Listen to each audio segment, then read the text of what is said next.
ঘড়ির কাঁটায় সকাল ৯টা।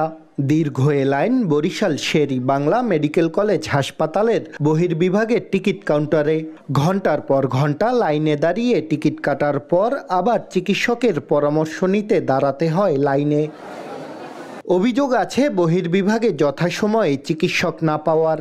অনেক রোগী অপেক্ষা করে চিকিৎসা না পেয়ে ফিরে যেতে বাধ্য হন।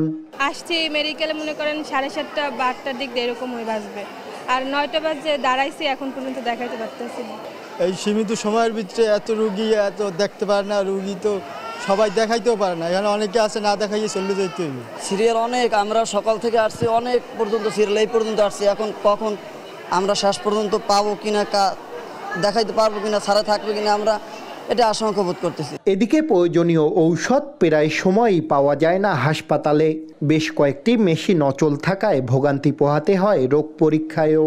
এই সুযোগ লুফে নেন হাসপাতালের পাশের ডায়াগনস্টিক সেন্টারের দালাল চক্র। এখানে থাকে না সব ঔষধ, যেটা দামি ঔষধ সেটা বাইর করলে কেনা লাগে। ঔষধ এই যে 3-4টা ঔষধ পাইছি, আর 3টে ওষুধ পাই নাই। সরকারি মেডিকেল থাকা সত্ত্বেও আমাদের সকল ওষুধ তো বাইরে থেকে নিতে হয়, এবং যত টেস্ট আছে সকল টেস্ট তো আমাদের বাইরে থেকে করতে হয়। বহির্বিভাগের চেয়ে আরও করুণ অবস্থা হাসপাতালটিতে ভর্তি হওয়া রোগীদের। শয্যা সংকট থাকায় অধিকাংশ রোগীকে চিকিৎসা নিতে হয় মেঝেতে। আমি যতটা সম্মুখীন হয়েছি যে আমার বোনের সিজারের জন্য এ জায়গায় আসছি, আসার পরের থেকে যখন অপারেশন থিয়েটারে নিছে, অপারেশন সাকসেস হওয়ার পরে তারা 1000 টাকা বকশিশ চাচ্ছে।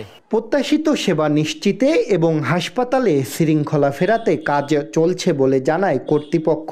আমাদের যে মেডিকেলের যে একটা সিস্টেম, এটা একাডেমিক হসপিটাল, একটা সার্ভিস হসপিটাল, সবগুলো এই আবহাওয়াটা নষ্ট হয়ে যাবে।